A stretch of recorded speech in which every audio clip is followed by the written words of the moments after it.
Assalamualaikum warahmatullahi wabarakatuh. Selamat pagi, selamat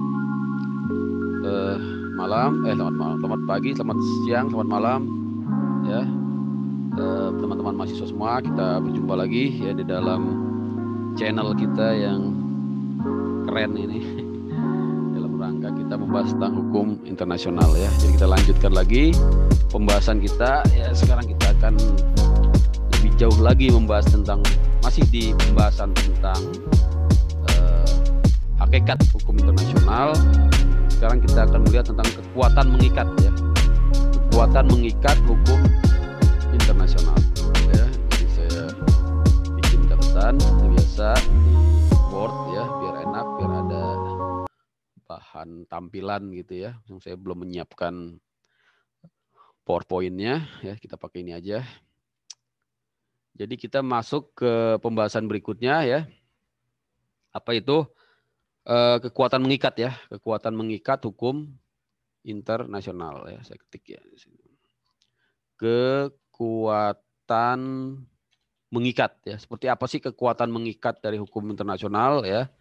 Bagaimana pendapat ya para pakar kaitannya dengan kekuatan ya mengikat dari hukum internasional, teori-teori apa aja nanti kita akan bahas ya. Ini sangat menarik sekali. Semoga bisa diikuti dan bermanfaat untuk kita semua ya. Kekuatan mengikat hukum internasional. Nah, sebagaimana sudah dikemukakan ya pada pembahasan sebelumnya ya, dikatakan bahwa tidak ada badan supranasional ya yang memiliki otoritas membuat dan memaksakan suatu aturan internasional ya. Tidak ada aparat penegak hukum yang berwenang menindak langsung ya negara yang melanggar hukum internasional, serta hubungannya dilandasi dengan hubungan yang bersifat koordinatif ya, bukan subordinatif ya di sini ya. Kemarin kita lihat di bahasan tentang sifat dari hukum internasional ya, bersifat koordinatif ya, bukan subordinatif. Nah, kemudian ya ternyata masyarakat internasional mau menerima hukum internasional. Ini sebuah fakta ya. Tapi fakta berikutnya juga, hukum internasional terutama berdasarkan pendapatnya Oppenheim ya dan juga Dickson ya, kita dapati bahwa masyarakat internasional ternyata juga menerima ya hukum internasional, mayoritas menerima hukum internasional ya, dan tidak menganggap hukum internasional hanya sebagai moralitas tapi juga sebagai hukum positif ya. Hal ini tentunya menimbulkan pertanyaan ya. Apa pertanyaannya? Apa yang menjadikan masyarakat internasional mau menerimanya sebagai hukum ya? Dan dari mana hukum internasional itu mempunyai kekuatan mengikat ya? Nah, jadi pertanyaannya tadi apa? Apa ya yang menjadikan ya? Yang menjadikan hukum internasional ya, HI ya, hukum internasional ya diterima sebagai hukum ya, diterima ya sebagai hukum ya. Pertanyaan pertama. Pertanyaan berikutnya, dari mana kekuatan mengikat ya? Dari ya, mana kekuatan mengikat ya? Kekuatan mengikat hukum internasional itu ya. Yang pertama ya, untuk menjawab pertanyaan pertama ya, dari mana kekuatan mengikat dan mengapa negara-negara mau ya menerima hukum internasional? Ada beberapa teori. Yang pertama adalah teori hukum alam ya. Pertama kita lihat dulu dari teori hukum alam ya. Teori ya hukum alam ya. Apa teori hukum alam ya.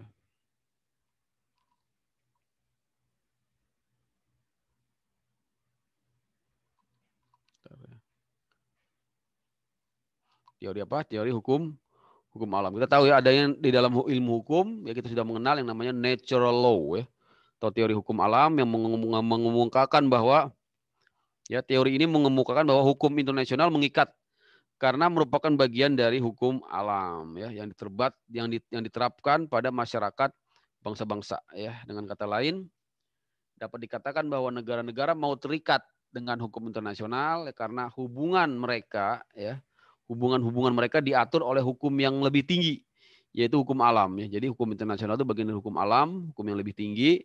Hukum alam adalah hukum yang datang dari alam dan diturunkan pada manusia lewat rasio dan akalnya ya. Jadi di sini ya, teori hukum alam ini ya, hukum internasional itu merupakan bagian dari hukum alam ya, hukum ya, HKM aja ya, bagian dari hukum alam ya, yaitu hukum yang menggunakan yang timbul dari alam ya, timbul dari rasio ya, akal ya, alam ya, itu ya teman-teman ya. Apa yang dikemukakan aliran ini ternyata belum bisa dirasakan memuaskan ya, karena masih sangat abstrak ya, masih sangat filosofis ya, masih sangat klise mungkin ya, karena pada prakteknya masih kita jumpai ketidakadilan di dalam hukum internasional ya. Jadi pendapat ini tidak semuanya benar ya, tadi ya, tidak konkret ya, tidak realitas ya, tidak berdasarkan realitas ya, masih hanya bersifat abstrak ya, abstrak atau bersifat filosofis ya, ya teman-teman ya. Karena apa?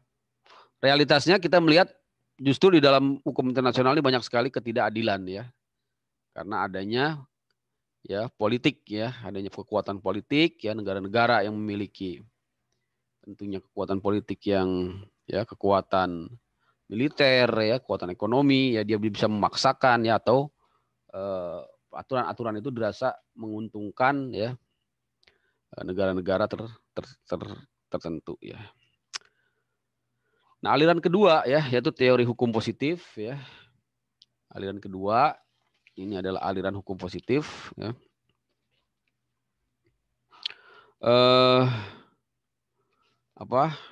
Kita tulis dulu ya, aliran hukum positif ya. Nah, aliran hukum positif ini tentunya kita lihat ya, seperti halnya pendapatnya John Austin ya, aliran ini mengemukakan bahwa dasar kekuatan mengikatnya adalah dari kehendak negara ya. Jadi bukan dari dari sumber hukumnya tadi yang bersifat hukum alam ya, tapi bersifat adanya kehendak negara ya. Kembali kepada teorinya subjektif, nanti kita sebut sebagai teori subjektif ya. Jadi bertumbuh kepada kehendak negara. Jadi mengikat semata-mata karena adanya kehendak negara ya. Karena adanya kehendak negara ya, keinginan dari negara ya, sehingga hukum internasional tersebut menjadi mengikat ya. Aliran ini mengatakan bahwa meskipun lebih konkret dibandingkan dengan apa yang disampaikan oleh hukum alam ya, jadi kehendak negara ini ya mengikat, karena kehendak negara ini dikatakan ya bersifat lebih konkret ya, lebih konkret. Kalau tadi kan bersifat abstrak ya. Meskipun dia lebih konkret dibandingkan apa yang dikemukakan dalam aliran hukum alam ya, namun apa yang dikemukakan aliran ini pun memiliki kelemahan ya, yakni bahwa tidak semua hukum internasional memperoleh kekuatan mengikat karena kehendak negara. Jadi kalau kita perhatikan, tidak semua hukum internasional itu bisa mengikat karena kehendak negara. Banyak sekali hukum-hukum internasional yang tidak memerlukan kehendak negara, terutama hukum-hukum internasional yang memiliki sifat preemptory norm ya, artinya norma-norma yang bersifat tidak tergantikan, norma-norma tertinggi seperti misalnya norma hak asasi manusia ya, norma-norma prinsip penghormatan terhadap para diplomat ya, norma-norma terkait non intervensi, tidak boleh mengintervensi negara lain ya. Itu merupakan norma-norma yang tidak memerlukan persetujuan ya, yang bersifat juga sebagai hukum internasional yang bersifat customary international law ya, atau internasional hukum kebiasaan internasional ya. Jadi sudah ada sebelum lahirnya negara bahkan ya, tanpa perlu memberikan pernyataan setuju atau tidaknya negara ya. Jadi memang dua pendapat ini saling bertolak belakang, namun di satu sisi juga ada benarnya. Kita katakan ada hukum yang bersifat rasional, ada hukum internasional juga yang bersifat alam, ya, bersifat alami, bersumber dari rasio akal pemikiran yang sesuai dengan keinginan seluruh negara-negara, ya, untuk dihormati, untuk dijaga martabat hak asasi manusianya, untuk tidak diintervensi, ya. Tapi juga ada hukum internasional memang yang memerlukan kehendak negara untuk dapat diimplementasikan. Nah, pendapat yang ketiga, ya, yang mencoba menjawab pertanyaan dasar kekuatan mengikat dari hukum internasional adalah aliran yang melakukan pendekatan sosiologis. Ya. Jadi aliran sosiologis lah, kita katakan, ya. Apa? Aliran sosiologis. Bantu, guys. Aliran sosiologis lah, ya. Sosiologis, ya. Apa yang dikatakan oleh aliran sosiologis ini? Menurut aliran ini, masyarakat, ya, bangsa-bangsa selaku makhluk sosial selalu membutuhkan interaksi satu dengan yang lain untuk memenuhi kebutuhannya. Betapapun majunya suatu negara, ia tidak akan dapat hidup sendiri. Dalam berinteraksi tersebut, masyarakat internasional membutuhkan aturan hukum untuk memberi kepastian hukum pada apa yang mereka lakukan, ya. Pada akhirnya dari aturan tersebut masyarakat internasional akan merasakan ketertiban, keadilan, ya, keteraturan, kedamaian. Demikianlah menurut aliran ini dasar kekuatan mengikatnya hukum internasional adalah kepentingan dan kebutuhan bersama akan ketertiban, kepastian hukum dan dalam melaksanakan hubungan internasional, ya. Jadi teori sosiologis menyatakan bahwa kekuatan mengikatnya itu dari kebutuhan, ya. Kebutuhan, ya, atau kepentingan, ya. Sebenarnya mirip-mirip juga, ya, dengan teori nomor 2, ya, dari kehendak negara. Tapi yang membedakan di sini adanya ketertiban, ya,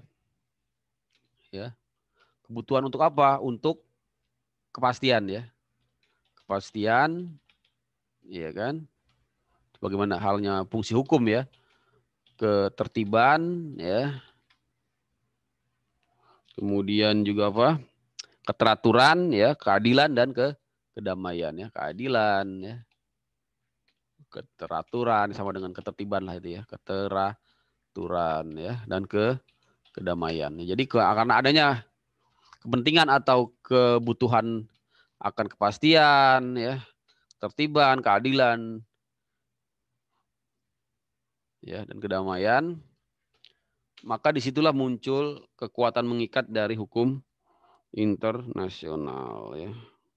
Kebutuhan ini menjadikan masyarakat internasional tunduk dan mengikat diri.